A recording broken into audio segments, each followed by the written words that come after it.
Halo semuanya, kembali lagi bersama saya di obrolan fisika. Pada kesempatan kali ini aku bakal bahas tentang energi potensial listrik dan kapasitansi. Energi potensial listrik adalah energi yang timbul pada suatu muatan listrik dikarenakan posisinya terhadap muatan listrik atau medan listrik lainnya. Contohnya, jika kita menempatkan sebuah muatan berpartikel di ruangan yang mengandung medan listrik, maka partikel yang mula-mula diam, ia akan bergerak. Nah, hal ini dikarenakan adanya penambahan energi kinetik. Penambahan energi kinetik ini dikarenakan adanya usaha dari perubahan energi potensial. Nah, lalu apa itu potensial listrik? Potensial listrik itu adalah energi potensial persatuan muatan yang berada pada suatu titik. Lalu beda potensial adalah selisih di antara potensial listrik pada dua titik. Nah, beda potensial listrik secara matematis dirumuskan dengan VBA sama dengan min integral dengan batas B dan A medan listrik dikali DL, yang mana DL ini adalah jarak di antara B dan A. Nah, kalau beda potensial di titik tertentu itu bisa dihitung dengan V sama dengan min integral nama titiknya, misalnya titiknya B, min integral B batasnya B antara B dan tak hingga, habis itu medan magnet dikali dengan DL. Nah, potensial ini juga bisa disebabkan oleh muatan titik. Untuk potensial yang disebabkan oleh muatan titik, rumusnya itu adalah V sama dengan K dikali Q per M. Nah, bagaimana kalau potensial ini disebabkan bukan hanya oleh satu muatan titik, tapi oleh banyak muatan titik? Maka kita tinggal hitung aja satu persatu pakai rumus tadi, K dikali Q per R. Nah, nanti lalu kita jumlahkan semuanya. Jadi bisa dibilang total dari energi potensial yang disebabkan oleh banyak muatan titik adalah sigma K dikali Q per R. Nah, selanjutnya itu ada potensial yang disebabkan oleh muatan kontinu.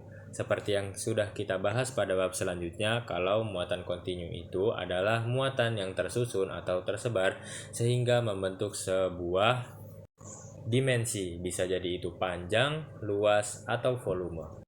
Nah, pada potensial yang disebabkan oleh distribusi muatan kontinu ini sebenarnya rumusnya sama aja kayak tadi, tapi di sini kan ia muatannya kontinu, jadi diganti itu Q yang tadi atau muatan diganti dengan kerapatan muatan.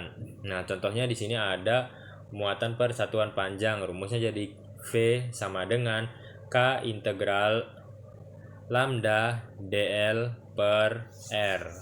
Kenapa di sini kita pakai integral? Karena muatan kontinu itu seperti yang kita tahu ia tersusun tetapi panjang atau satuannya itu dia berubah-ubah secara beraturan. Jadi di sini kita harus menggunakan integral. Begitu pula muatan persatuan luas dan persatuan volume. Kalau persatuan luas itu rumusnya V sama dengan K integral sigma dA per R. Kalau persatuan volume itu V sama dengan K integral pi dV per R. Nah, pembahasan selanjutnya itu adalah tentang kapasitor. Kapasitor itu adalah alat yang digunakan untuk menyimpan energi dalam medan listrik. Secara umum, kapasitor itu terdiri dari dua buah bahan konduktor yang dipisahkan dengan bahan isolator atau biasa disebut dengan bahan dielektrik. Oh ya, untuk dua buah konduktornya itu nanti diberi muatan, tetapi muatannya itu berbeda jenis, ada yang positif dan ada yang negatif. Nah, cara pengisiannya itu adalah dengan cara menghubungkan kedua konduktor tadi ke sumber tegangan tertentu. Nah, apa hubungan dari kapasitor sama beda potensial ini? Hubungannya adalah muatan yang tersimpan pada kapasitor itu sebanding dengan beda potensial yang diberikan. Nah, kesebandingan di antara muatan yang tersimpan dengan beda potensialnya itu dinamakan dengan kapasitansi atau kemampuan kapasitor untuk menyimpan energi. Di dalam rumusnya itu dituliskan Q sama dengan C dikali delta V. Q adalah muatannya, C itu kapasitansi, dan delta V adalah beda potensial. Nah, satuan dari kapasitansi ini biasanya bergantung daripada bentuk, ukuran, maupun posisi di antara konduktornya. Nah, untuk mengetahui kapasitansi suatu kapasitor, kita perlu melakukan langkah-langkah berikut ini. Yang pertama, kita harus menentukan medan listriknya. Medan listrik apa? Medan listrik yang dihasilkan oleh konduktor bermuatan. Yang kedua, kita menghitung beda potensialnya. Lalu yang ketiga, barulah kita mencari kapasitansinya. Jenis-jenis kapasitor. Pada kesempatan ini kita akan membahas beberapa jenis dari kapasitor. Yang pertama ada kapasitor plat sejajar. Kapasitor ini terdiri dari dua buah plat identik yang dipasang sejajar. Untuk mencari kapasitansi dari plat sejajar, kita dapat menggunakan rumus C sama dengan mu0 dikali A per D, di mana A ini adalah luas plat dan D ini adalah jarak antara kedua plat. Yang kedua ada kapasitor silinder. Nah, kapasitor silinder ini terdiri dari dua buah silinder yang sama panjang dan dipasang sepusat. Untuk cara mencari kapasitansinya, kita bisa menggunakan rumus C sama dengan 2pi mu0 L dikali 1 per ln B per A. Nah, L di sini adalah panjang silindernya, ln B per A. B di sini adalah jari-jari tabung yang silinder yang besar, dan A di sini adalah jari-jari silinder yang kecil. Lalu jenis yang ketiga ada kapasitor bola. Tidak jauh beda dengan kapasitor yang silinder tadi. Kapasitor bola ini terdiri dari dua bola yang dipasang sepusat. Nah, di sini ada bola yang kecil, ada bola yang besar. Untuk bola yang kecil itu berjari-jari A dan bola yang besar itu berjari-jari B.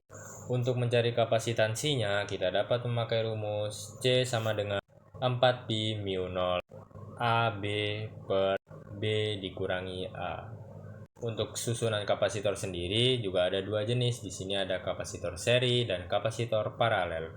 Kapasitor seri itu yang disusun secara sejajar. Cara mencari kapasitansi total dari dua kapasitor yang disusun secara seri adalah 1 per C total sama dengan 1 per C1 ditambah 1 per C2.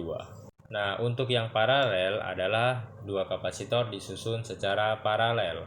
Nah, cara mencari kapasitansi totalnya itu tinggal ditambahin aja C1 ditambah C2. Nah, dalam proses pemindahan muatan dalam kapasitor, dapat kita lihat perpindahan muatan dari satu konduktor ke konduktor lainnya itu memerlukan sebuah energi. Nah, energi inilah yang kemudian disimpan sebagai energi potensial dalam muatan. Energi yang tersimpan dalam kapasitor bermuatan Q dengan kapasitansi C dan beda potensial V itu bisa dirumuskan dengan U sama dengan setengah CV kuadrat. C di sini adalah kapasitansinya, V adalah beda potensialnya, dan U itu adalah energi. Nah, selanjutnya di dalam kapasitor itu juga terdapat bahan dielektrik atau bahan yang non penghantar listrik.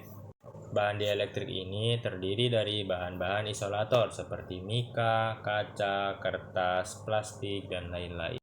Mungkin sekian sedikit penjelasan dari saya tentang energi potensial dan kapasitor. Kurang lebihnya saya mohon maaf. See you on the next lesson.